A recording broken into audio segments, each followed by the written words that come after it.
Olá, meu caro ouvintes. Se essa história apareceu para você, ela merece sua atenção. Então, já se inscreva no canal para me dar uma força e comente de qual cidade você está assistindo.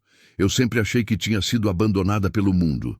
Só não sabia que estava prestes a encontrar quem também tinha sido. Não foi uma frase bonita que me veio, nem uma revelação de novela. Foi só um pensamento torto, atravessando minha cabeça enquanto o caminhão sacolejava pela estrada de terra, levantando poeira vermelha que entrava por tudo que era fresta. Miguel dormia encostado no meu ombro, a boca meio aberta, a mão agarrada na barra da minha blusa. Bia abraçava a boneca velha como se alguém quisesse arrancar dela. Eu tinha 33 anos e mais perda nas costas do que muita gente carrega em vida inteira. O marido primeiro, depois a segurança, depois o futuro, aquele que a gente imagina sem nem perceber. O quintal com roupa no varal, o fogão sempre com alguma coisa no fogo, a conta paga no fim do mês, o remédio comprado quando a febre subisse. Tudo isso foi indo embora aos poucos, como água de pote rachado. Quando o despejo veio, não foi surpresa. Foi só a confirmação do que eu já sabia. Ninguém ia segurar minha mão naquela queda. Sem herança, sem família por perto, com duas crianças miúdas olhando para mim como se eu fosse o mundo inteiro, eu aceitei o que sobrou. E o que sobrou foi um lugar que ninguém mais quis. Sítio Santa Lúcia. Pelo menos era o que dizia a placa torta na beira da estrada, quando o caminhão finalmente diminuiu a marcha e o motorista apontou com o queixo. "É ali, dona!" disse, sem nem disfarçar o alívio de estar entregando a carga humana que era eu e meus filhos. Última parada. A placa balançava presa num fio de arame enferrujado. As letras já quase apagadas, metade comida pelo tempo, metade pela poeira. O Santa mal dava para ler. O Lúcia resistia por teimosia. Mas na vila eu já tinha ouvido. Ninguém chamava aquele lugar pelo nome bonito de Santa, nem pelo nome de mulher. Para eles era só o lugar que engole gente. Falavam baixo, como quem fala de doença ruim. Um pedaço de terra esquecido depois de uma tragédia antiga. Uma casa torta, telhado caído, mato alto como culpa. Diziam que ali só ficava quem já tinha sido deixado para trás. Só gente sem opção. Gente como eu. O caminhão parou rangendo e eu senti o corpo inteiro balançar. O silêncio que veio depois do motor desligado foi tão grande que me deu medo de respirar alto. Parecia que se eu fizesse barulho demais, o lugar ia perceber a nossa presença e cuspir a gente de volta para a estrada. "Chegamos, mãe?" Miguel perguntou, esfregando os olhos, ainda meio entre o sono e o susto. Eu desci do banco com cuidado, sentindo o peso das duas sacolas no braço. Era só o que sobrou da nossa vida. 2 sacolas, um cobertor fino, umas roupas gastas, uns pratos de alumínio, um caderno velho da Bia, a boneca dela. Eu, eles e um punhado de coisas que não enchia nem um quarto. Quando pisei na terra, o calor subiu pelo meu pé, queimando através da sola fina da sandália. A estrada se estendia para os 2 lados, quase sem movimento, uma faixa de terra vermelha cortando o nada. O vento quente trouxe cheiro de mato seco e de alguma coisa antiga, parada. Miguel apertou minha mão. "Mãe, aqui é a nossa casa?" Eu olhei. A casa ficava mais para dentro, depois de uma porteira velha de madeira caída de um lado. Era uma construção simples, de parede rendendo rachadura, partes do telhado desbotado, algumas telhas faltando, outras fora do lugar. O mato crescia alto ao redor, como se quisesse abraçar a casa ou engolir de vez. Não parecia lar, parecia aviso. Engoli seco e forcei um sorriso que nem eu acreditei. "É", respondi com a mentira engasgada. "É por enquanto, como se eu tivesse outra opção depois." Bia não perguntou nada. Ela raramente perguntava. Abraçou mais forte a boneca de pano, apertando o rosto contra o tecido desbotado, um olho de botão quase caindo. Eu sabia que quando ela fazia isso era porque estava com medo. Criança sente o medo da gente antes da gente mesmo admitir.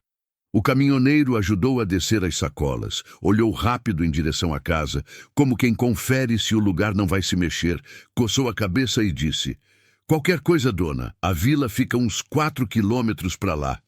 Apontou com o braço estendido. "Mas é melhor a senhora não andar de noite, não. Esse trecho aí é meio esquecido."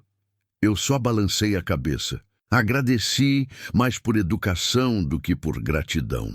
Ele subiu de novo, ligou o motor, deu meia volta na estrada e foi embora, levantando uma poeira que engoliu o último pedaço de mundo conhecido atrás dele.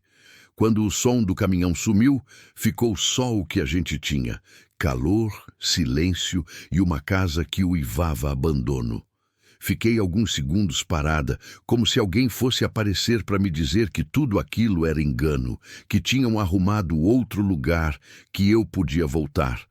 Mas ninguém veio. Naquele pedaço de Piauí, o mundo parecia ter esquecido que existia gente. "Vamos, Miguel", eu disse, tentando pôr firmeza na voz. "Bia, fica coladinha na mãe." Empurrei a porteira. A madeira gemeu alto, um rangido longo, como se estivesse reclamando da nossa chegada. O mato raspou nas nossas pernas, áspero, fofo de poeira. Senti um carrapicho grudar na barra do meu vestido. O sol estalava nas costas, fazendo o suor escorrer pela nuca. Cada passo que eu dava em direção à casa parecia uma decisão sem volta. Por dentro, era ainda pior do que eu imaginava. O chão de cimento tinha manchas escuras que eu não sabia se era mofo, infiltração ou história antiga que ninguém me contou. As paredes exibiam rabiscos velhos, talvez de criança, talvez de alguém que um dia sonhou morar ali de verdade. O telhado deixava passar uns filetes de luz, denunciando pequenos buracos por onde a chuva, quando viesse, ia entrar sem pedir licença. O cheiro era de coisa fechada, poeira, umidade velha misturada com algo que eu não sabia nomear. Não era podre, era ausência. Miguel olhou em volta, franzindo o nariz. "Mãe", ele sussurrou, "parece casa de filme de assombração." "Filme você não assiste, não, que eu não deixo", respondi, tentando puxar um pouco de normalidade. "E assombração não paga conta, então não fico com medo dela." Ele deu um sorriso tímido, rápido. Bia continuou calada, só os olhos grandes percorrendo tudo, registrando. Deixei as sacolas num canto e fui abrindo as janelas de madeira, umedecidas, pesadas. O vento entrou devagar, levantando um pouco de poeira, mexendo as cortinas rasgadas que alguém deixou para trás. Lá fora, o céu era um azul forte, quase sem nuvem, aquele tipo de céu que não dá sombra. "Esse quarto é de vocês dois", eu disse, apontando para um cômodo com uma janela pequena e uma parede menos rachada. "A mãe fica no outro." Eles assentiram. Não tinha o que escolher, não tinha com o que reclamar. As camas eram só estrados velhos, sem colchão. Tinha sido combinado que eu ia trazer o que tivesse, mas da casa antiga quase nada se salvou. Ainda assim, puxei o cobertor fino de uma sacola. Estendi no chão do quarto, tentando fazer ali, pelo menos, um lugar macio para a primeira noite. Passei o dia varrendo, tirando teia de canto, batendo pano na janela, dando um jeito de fingir que aquela casa tinha dona. O corpo reclamava, a cabeça latejando de cansaço e preocupação. A cada barulho de madeira estalando, eu olhava por cima do ombro. A casa parecia respirar, como se estivesse se acostumando de novo com gente dentro. O sol foi descendo devagar e a luz ficou dourada, atravessando o pó suspenso no ar. Lá fora, os grilos começaram a ensaiar o canto da noite antes mesmo do céu escurecer. A estrada, vista pela janela, continuava vazia, só aquela faixa avermelhada indo até perder de vista. Quando a escuridão chegou de vez, eu acendi a lamparina. A luz amarela desenhou sombras grandes nas paredes, deformando tudo. Miguel e Bia se encolheram no canto do cobertor, os dois juntos, como se fossem um só corpo com 4 braços. Não tinha energia instalada ainda. Prometeram que nos próximos dias alguém ia passar para ver fio, poste, essas coisas que nunca chegam na hora certa para quem precisa. Enquanto isso, era lamparina e fé, mas fé eu andava em falta. A casa gemeu com o vento. As telhas tremeram. A madeira do forro estalou. Cada som parecia mais alto do que deveria. Eu não dormi. Sentei na beirada da porta do quarto, costas escoradas na parede, olhando meus filhos respirarem. Cada peito subindo e descendo era uma responsabilidade que me esmagava. Eu pensava numa coisa só: se eu errar, não perco só a casa, perco eles. E, sinceramente, eu tinha medo de errar. Eu era boa em uma coisa: perder. O vento batia nas janelas de madeira, trazendo com ele o canto dos grilos. Algum bicho mais longe, um coachar tímido de sapo lá do fundo do terreno. O escuro do interior é diferente. Na cidade, sempre tem uma lâmpada, um farol, um barulho de alguém. Ali, não. Ali era um preto inteiro, pesado, que entrava pela fresta da porta e sentava do meu lado. Foi aí que eu ouvi. Não foi barulho alto, não foi porta batendo, vidro quebrando, nada que desse para correr gritando. Foi baixo, curto, falho, quase um sussurro, um latido seco, único, como se alguém dissesse: eu tô aqui. Arrepiei inteira. Meu primeiro pensamento foi: cachorro de alguém. Mas quem? A casa era longe de tudo. O mais perto era a vila, a quilômetros de distância. Eu prendi a respiração, tentando ouvir de novo. Nada. Só o vento enfraquecendo, o grilo insistindo lá fora, o barulho ritmado da respiração das crianças. Balancei a cabeça, tentando expulsar o medo. Podia ter sido só o vento passando por algum buraco, eu me disse.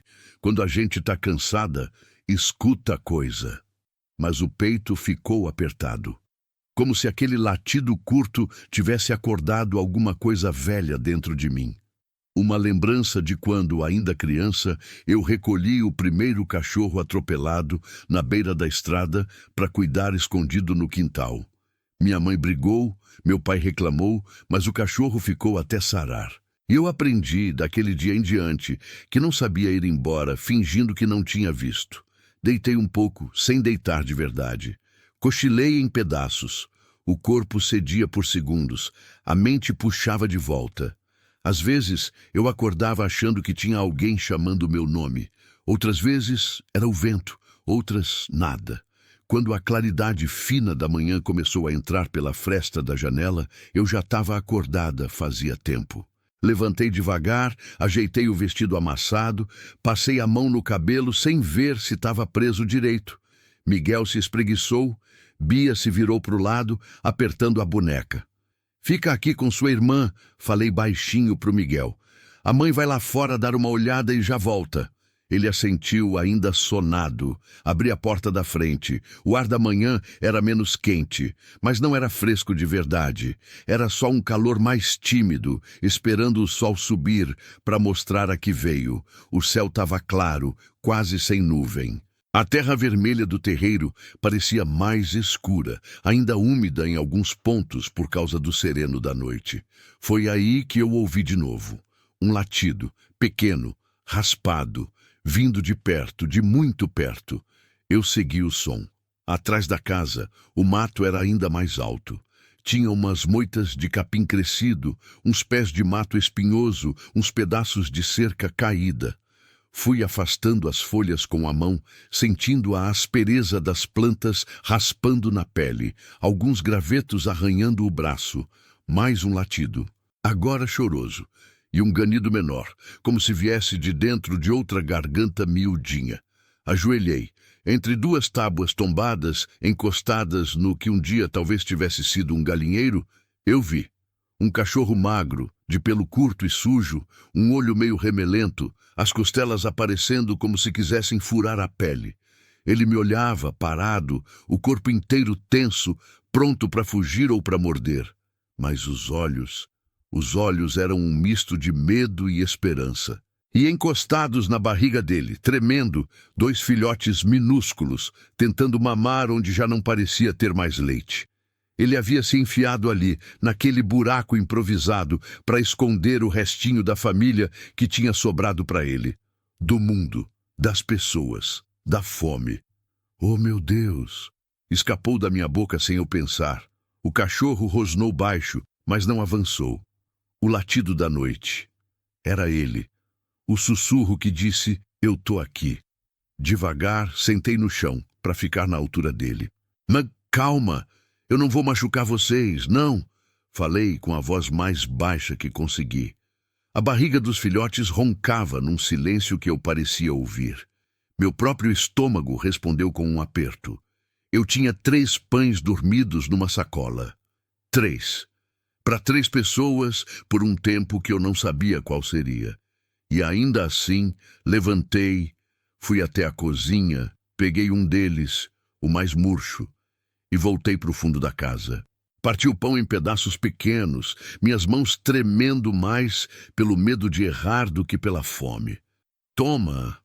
Estendi um pedaço, jogando devagar, deixando cair a uma distância segura. O cachorro esticou o pescoço, desconfiado, olhando de mim para o pão, do pão para os filhotes, dos filhotes para mim. Eu conhecia aquele olhar. Era o olhar de quem já tinha apanhado demais para confiar rápido. Come! Eu insisti num sussurro. Se eu fosse te fazer mal, não estava aqui sentada no chão, falando sozinha, né? Ele chegou mais perto do pão, cheirou, avançou rápido, pegou e recuou. Mastigou quase sem mastigar. Depois, lambeu o focinho. Os filhotes choramingaram mais alto, tentando alcançar qualquer resto. Joguei outro pedaço mais perto, depois um para os filhotes. Quando dei por mim, estava dividindo com eles o último pedaço de pão que eu tinha para aquele dia. Para muita gente, isso pode parecer besteira, irresponsabilidade até. Para mim, naquele momento foi outra coisa. Ali, ajoelhada no chão de terra, oferecendo o que eu não tinha para um animal tão ferido quanto eu entendi que estava tomando uma decisão que ia além da fome do dia. Eu não estava só alimentando um cachorro e 2 filhotes. Eu estava escolhendo ficar. Porque se eu fosse embora dali, quem ia ouvir o próximo latido fraco? Quem ia ver os ossos aparecendo por baixo da pele? Quem ia se incomodar com o sussurro? Eu tinha sido empurrada para o lugar que engole gente, mas talvez, só talvez, eu pudesse ser a parte teimosa que não desce. Enquanto o cachorro lambia as migalhas, levantou o olho para mim de novo. Não era gratidão ainda, era reconhecimento, como se dissesse, você me viu. E naquele olhar magro de bicho, eu senti uma coisa que não sentia fazia muito tempo. Eu também tinha sido vista, mesmo que fosse por um animal. Mesmo que fosse ali, no fim do mundo, num sítio esquecido. Eu passei a mão de leve no chão, aproximando devagar. Tá bom, meu filho, murmurei. Já que o mundo largou nós tudo aqui, a gente fica. Eu, Miguel, Bia, você e seus 2 pedaços de vida. Aquele latido da noite não tinha sido assombração. Tinha sido chamado. Continue. Capítulo 2. O que responde no silêncio. O sol ainda nem tinha subido direito quando eu voltei para dentro da casa, com a cabeça fervendo mais que o dia prometia. Miguel e Bia ainda estavam no cobertor, meio acordados, meio dormindo, com aquele jeito de criança que tenta entender se já pode levantar ou se ainda é seguro ficar quieta. Mãe, você saiu, Miguel disse, sentando devagar. Eu ouvi barulho. Eu sei, respondi, pegando uma caneca e enchendo de água no filtro de barro que encontrei num canto da cozinha. Não foi nada ruim. Depois eu mostro para vocês. Bia me olhava em silêncio. Ela sempre percebia quando alguma coisa mudava. Os olhos atentos, como se estivesse esperando a próxima parte da história. Enquanto eles comiam um pedaço pequeno de pão seco, eu fiquei olhando pela janela do fundo. O cachorro ainda estava lá. Não tinha fugido. Estava deitado de lado, com os filhotes grudados na barriga, o corpo cansado demais para qualquer desconfiança exagerada. De vez em quando levantava a cabeça e olhava em direção à casa, como se quisesse ter certeza de que eu não tinha sumido. E eu entendi ali que se eu sumisse, alguma coisa se quebrava. Nele, em mim. Depois que as crianças comeram, levei os dois até o fundo do quintal. Chega devagar, avisei. Não grita, não corre. Miguel arregalou os olhos quando viu o cachorro. Mãe, ele sussurrou. Ele tá machucado. Tá cansado, respondi. E com fome, igual a gente às vezes. Bia se agachou primeiro. Não falou nada. Só estendeu a mãozinha pequena, sem tocar, respeitando o espaço. O cachorro levantou a cabeça. Rosnou baixo, mas não avançou. Os filhotes se remexeram. Ele não morde, não, Miguel disse, mais para convencer a si mesmo. A gente também não morde, respondi. Mas quando machucam demais, a gente aprende a mostrar dente. Passei o resto da manhã improvisando um lugar melhor para eles. Arrastei umas tábuas, limpei um canto mais seco, peguei um pano velho e fiz de cama. Não tinha remédio, não tinha ração, não tinha quase nada. Mas tinha água fresca e um pouco de cuidado. E às vezes isso já muda o rumo das coisas. Enquanto eu trabalhava, a casa continuava falando. Estalos, rangidos, barulho de vento passando por frestas que eu ainda nem conhecia. Mas no meio de tudo, aquele latido curto, ocasional, parecia diferente agora. Não era aviso, era resposta. À tarde, o calor engrossou de vez. O céu ficou branco de tão claro, sem nuvem para aliviar. O suor escorria pelas costas, grudando o vestido na pele. Miguel me ajudava a arrancar mato do quintal. Bia ficava sentada na sombra, conversando baixo com a boneca. Foi quando ouvi algo que não era vento. Passos. Parei. O corpo inteiro travou. Os passos vinham da estrada, lentos, pesados. Não era criança, não era animal. Miguel, falei baixo, entra com sua irmã, agora.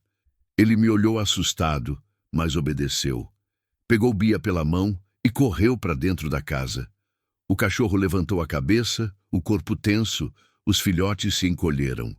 Eu fiquei ali de pé, com o sol batendo na cara, sentindo o coração bater no ouvido. Um homem apareceu na curva da estrada.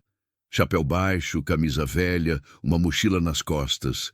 Andava com calma demais para quem só estava passando. Olhou direto para casa, depois para os fundos, depois para mim. Boa tarde, ele disse a voz seca. Boa, respondi sem sorrir. Ele deu mais alguns passos, parando perto da porteira caída. Olhou ao redor como quem mede território.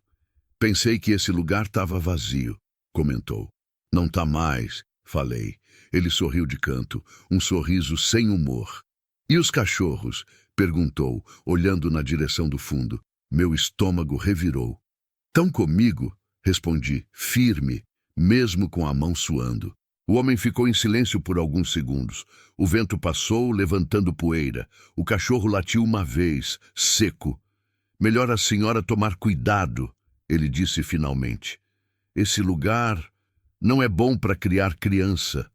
Lugar nenhum é se a gente não cuidar, respondi.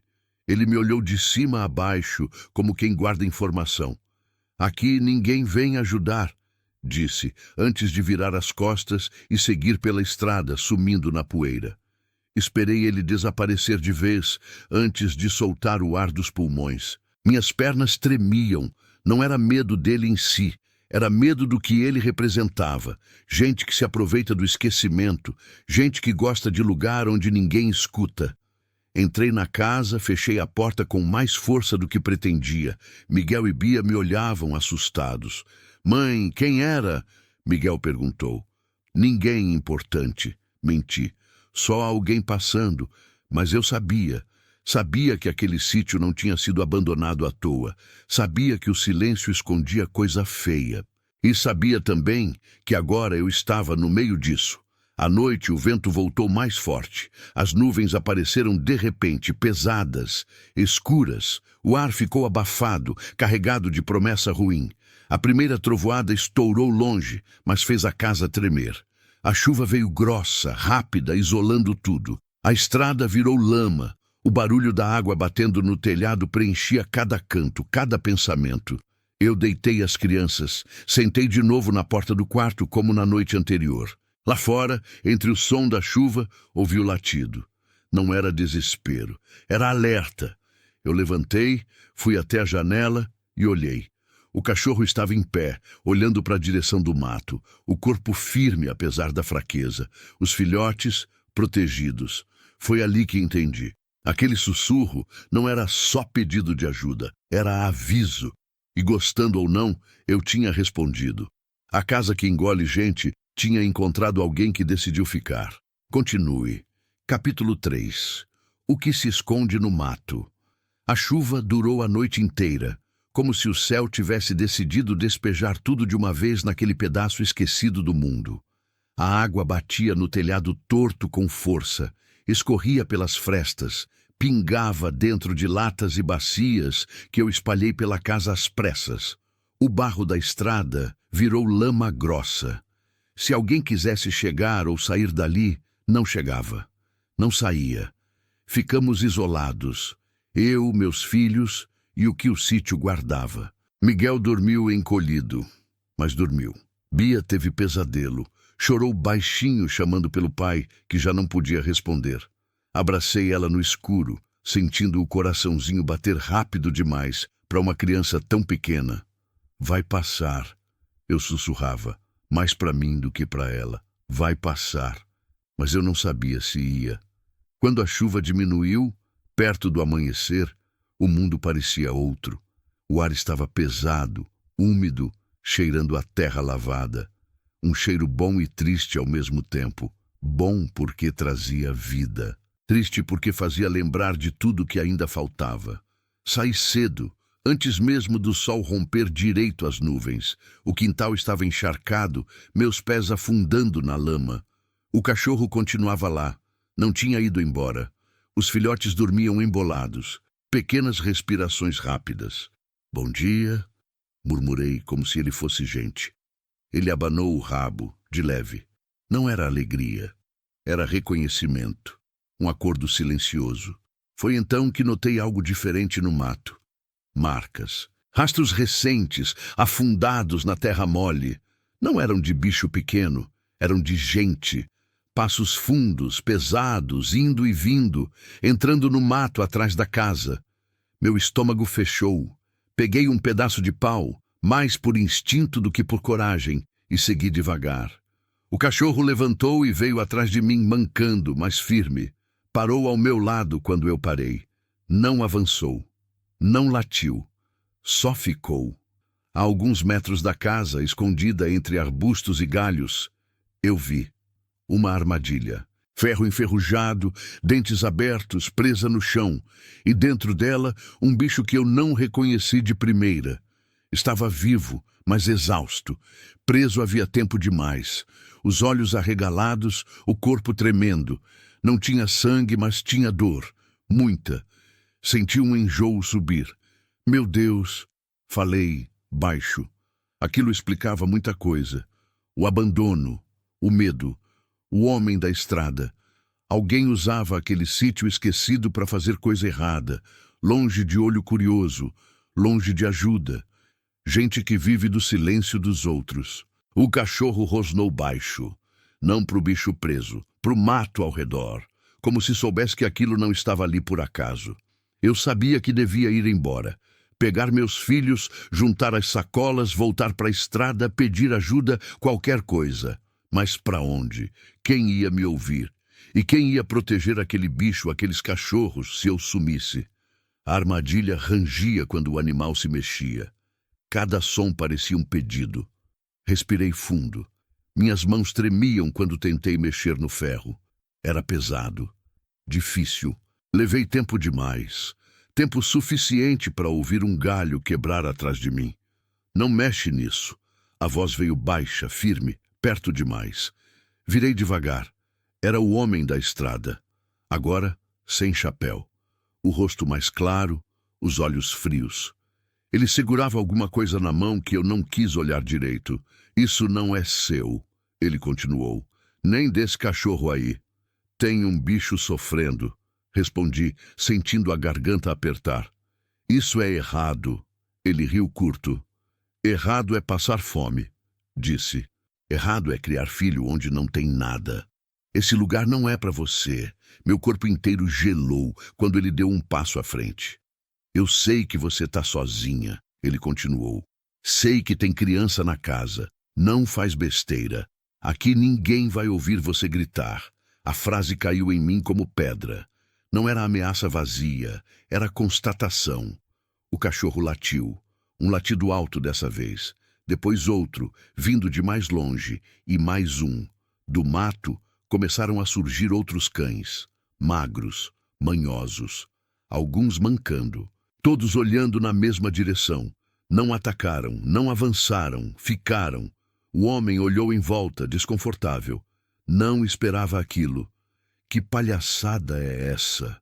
Murmurou. O coro de latidos cresceu. Não era fúria, era aviso. Limite. Ele deu um passo para trás. Você se meteu onde não devia, disse, tentando recuperar a autoridade. Isso não acabou. Virou e foi embora. Rápido demais para quem dizia não ter medo. O mato fechou atrás dele. Fiquei ali com as pernas fracas, respirando difícil. Os cães ficaram mais um tempo, depois se dispersaram, um a um, voltando para o mato como sombras. O silêncio voltou, mas não era o mesmo. Consegui, com esforço, abrir a armadilha. O bicho saiu mancando, sumiu sem olhar para trás.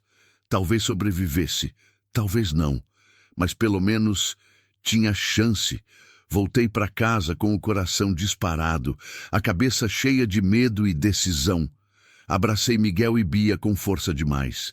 A gente vai ficar bem, eu disse, mesmo sem saber como. À noite, sentei na varanda. A chuva tinha parado de vez. O céu estava limpo, estrelado. O cachorro deitou ao meu lado, encostando o corpo magro na minha perna. Você escuta primeiro, né? Murmurei. Avisou antes de todo mundo. Ele fechou os olhos. Ali, naquela quietude pesada, eu entendi. O sussurro tinha virado escolha.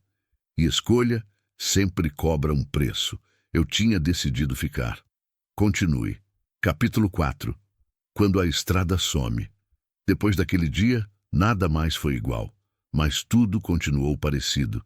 É estranho explicar. A casa seguia torta, o telhado seguia falhando, a comida seguia curta. O medo não foi embora, só mudou de lugar. Antes, ele morava na incerteza. Agora, morava na vigilância. Eu passei a ouvir o silêncio de outro jeito. A estrada em frente à casa, antes só vazia, virou ameaça. Cada poeira levantando ao longe fazia meu corpo endurecer. Cada estalo no mato me deixava alerta.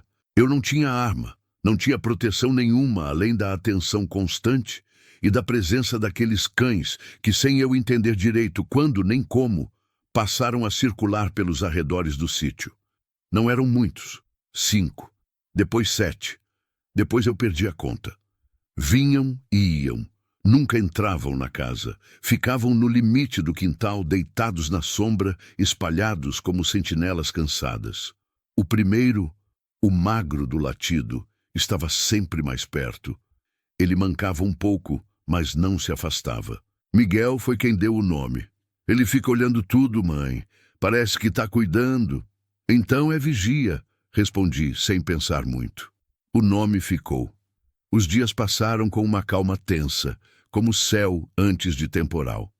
Eu limpava o que dava, tapava buraco com pedaço de madeira, amarrava telha com arame velho. As crianças começaram a reconhecer o terreno, mas nunca iam longe. Eu não deixava. A gente não conhece esse lugar ainda, eu dizia. E lugar desconhecido não perdoa distração. Miguel entendeu rápido. Bia entendia do jeito dela, andando sempre perto, segurando minha saia quando o vento batia mais forte. Na terceira semana, a estrada sumiu. Não foi de repente. Foi depois de 2 dias de chuva pesada, dessas que não caem, desabam. A água abriu sulcos fundos na terra, arrastou barro, galho, pedra. Quando tentei caminhar até a porteira, vi que o trecho logo adiante tinha cedido.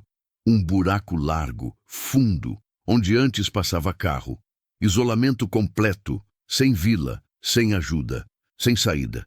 Meu primeiro pensamento foi de pânico, o segundo foi prático. Quanto tinha de comida, quanto de água, quanto tempo dava para segurar? O medo mais fundo veio depois, quieto. E se ele voltasse agora? O homem, o dono do silêncio errado daquele lugar. As noites ficaram mais longas. O vento voltou a bater forte nas janelas. Às vezes, eu acordava achando que tinha ouvido passos. Às vezes, era só o coração batendo alto demais. Numa dessas noites, Vigia latiu diferente. Não foi curto, não foi seco, foi longo, grave, um aviso que atravessou o escuro. Levantei num pulo, puxei Miguel e Bia para mais perto de mim. Apaguei a lamparina. Fiquei em silêncio, respirando devagar. Os cães responderam. Um, depois outro, espalhados, não em coro confuso, em pontos diferentes. Presença. Espiei pela fresta da janela. A estrada estava vazia.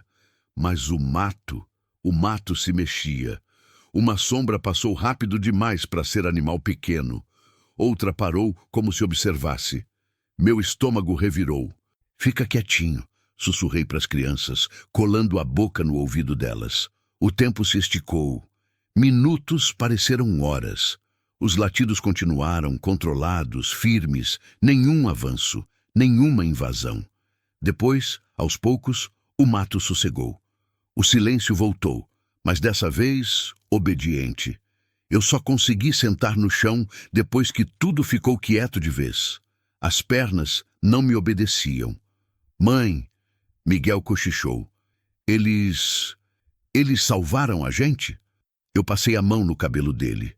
Não, respondi com sinceridade. Eles avisaram. Quem salvou a gente foi ficar atento. Naquela madrugada, eu chorei em silêncio. Não de medo, de exaustão, de perceber que eu estava vivendo no limite, mas ainda assim não tinha vontade de ir embora. Pela primeira vez desde que o pai das crianças morreu, eu sentia que minha presença fazia diferença em algum lugar. Mesmo que fosse só para manter uma luz acesa. Mesmo que fosse só para ouvir um sussurro antes que ele virasse grito. Quando o dia clareou, o céu estava limpo, como se nada tivesse acontecido. O mundo não pede desculpa. Ele só segue. Eu levantei, fiz café ralo, dividi pão duro e saí para a varanda. Vigia estava sentado ali, olhando a estrada destruída. A gente vai ter que dar um jeito, eu disse para ele mais do que para mim. Ele não latiu, só ficou. E naquele ficar, eu entendi. Não era mais só sobrevivência, era permanência. Eu tinha cruzado uma linha invisível e não dava mais para fingir que não. Continue. Capítulo 5. O peso de continuar. O corpo cobra aquilo que a cabeça empurra para frente.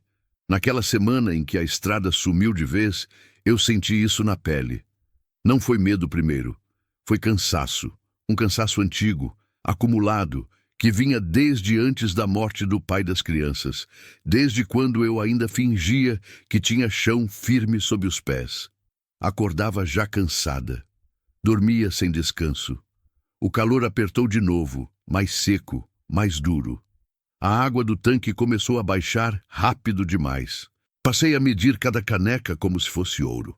Ensinei Miguel a não brincar com água. Bia já sabia, sem ninguém dizer. Mãe, você tá bem? Ele perguntou uma tarde, me vendo sentar no degrau da varanda com a mão no peito. Tô, respondi no reflexo. Só cansada. Mas não era só isso. Era um aperto estranho, uma falta de ar que vinha e ia, um peso nos ombros que não era só do corpo. À noite, quando deitava, o silêncio vinha mais barulhento do que nunca. A lembrança do pai deles surgia do nada. O jeito que ele chegava da roça, o cheiro de suor e terra, a voz dizendo meu nome baixo para não acordar as crianças. Eu tinha enterrado muita coisa junto com ele, coisa demais. Numa tarde quente demais até para os padrões daquele lugar, eu senti a tontura chegar antes de perceber. Estava lavando roupa num balde, o sol queimando a nuca, quando o mundo deu uma girada curta. Segurei no tanque, mas a força sumiu rápido. Mãe! Miguel gritou. Sentei no chão antes de cair de vez. A vista escureceu por um segundo. O coração disparou, depois pareceu querer parar. Não chega perto, eu falei, respirando fundo, tentando controlar. Só me dá um tempo. Bia começou a chorar, sem entender. Vigia levantou num pulo. Veio até mim, encostou o focinho frio na minha mão. O contato simples me trouxe de volta um pouco. Depois de um tempo, consegui levantar. Entrei em casa, deitei um pouco. As crianças ficaram quietas demais, como só ficam quando sentem medo de verdade. Naquela noite, a febre veio, não alta, mas insistente, um calor interno que não combinava com o vento fresco que entrava pela janela. A cabeça pesada, o corpo mole. Eu sabia reconhecer quando algo não ia bem, mas também sabia que não tinha para onde correr. Não tinha posto de saúde perto, não tinha estrada, não tinha ninguém. Deitada, olhando o teto escuro, pensei pela primeira vez com clareza que talvez eu estivesse pedindo demais de mim, que talvez ficar tivesse sido egoísmo, que talvez meus filhos estivessem pagando um preço alto demais pela minha teimosia. Se eu errar, pensei, se eu cair de vez, quem segura eles? O medo tomou outra forma. Não era mais o homem, não era o mato, era a possibilidade de faltar. De madrugada acordei com um barulho diferente. Não era latido, era silêncio demais. Sentei na cama com dificuldade. O vento tinha parado, os grilos tinham calado.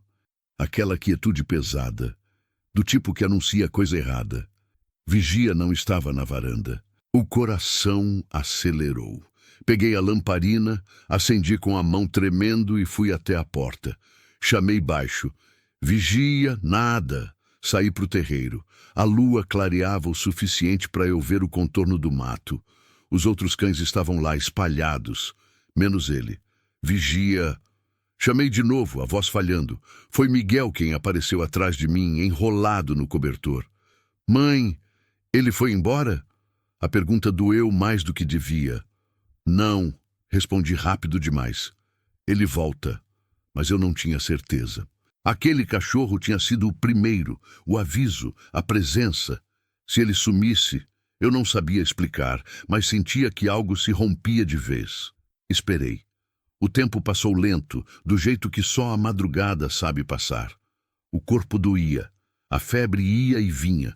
Os cães permaneciam atentos, mas inquietos. Quando já começava a clarear, ouvi. Um latido curto, conhecido, mais fraco do que antes. Vigia surgiu do mato mancando mais do que de costume. Uma das patas traseiras estava inchada. Ele andava com dificuldade, mas veio direto para casa, direto para mim. Ajoelhei no chão, esquecendo a dor do corpo. Onde você se meteu? Murmurei, segurando o rosto dele com cuidado. Ele encostou a cabeça na minha perna e ficou. Só ficou. Miguel se agachou do outro lado. Ele voltou, mãe. Voltou. Confirmei, sentindo algo ceder dentro de mim. Limpei a pata dele como pude. Água. Pano limpo. Nada além disso. Não tinha remédio, não tinha veterinário, não tinha solução rápida. Só cuidado e tempo. Naquela manhã, enquanto o sol subia devagar, eu entendi que não era só eu que precisava continuar. Não era só eu que carregava o peso de ficar. Aquele lugar estava nos testando, um por um, e continuar. Continuar doía, mas ir embora doía mais.